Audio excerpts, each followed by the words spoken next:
Now they say one man's trash is another man's treasure, which definitely rings true in Old Town. But as Josh Dorowitz explains, you better be careful what you're calling junk. To the untrained eye, it's a pile of trash. It's all here.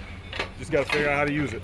But to Ian Marqueux, it might as well be Christmas morning. To me, it is. Ian and his buddy were one of about 13 teams of artists sifting through, well, just about anything you could imagine for the annual Scrapfest in Old Town. Going through there, we're kind of looking, all right, this will work for this part of the sculpture, that'll work for the other part, and just going through and figuring out what it is we got to grab to make it happen.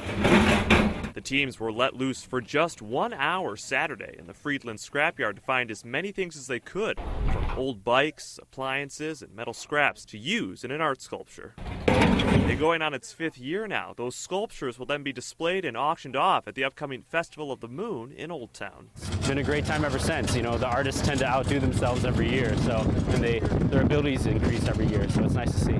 Yes, it looks like an old pile of sinks, but don't you dare call it junk. As a matter of fact, everything in this yard at some point in time will end up getting remelted down, repurposed, and ultimately reused.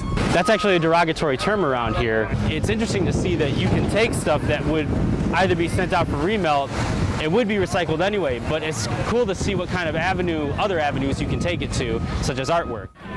But whatever avenue these old scraps end up on, the Scrapfest definitely gives renewed meaning to an old adage. One man's trash is another man's treasure, I guess. I've been building stuff out of spare parts for years, so it's like a kid in a candy store if you ask me.